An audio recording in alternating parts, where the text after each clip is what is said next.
Hello everyone. Today we talk about how to fix the app of closed VPN. We go to settings. Then we click on apps. After that you will search the app closed VPN and you will click. Then you will unforce stop. After that you will go to storage.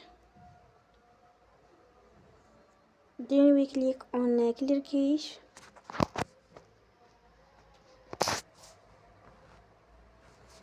You will go to Play Store and you will update your app.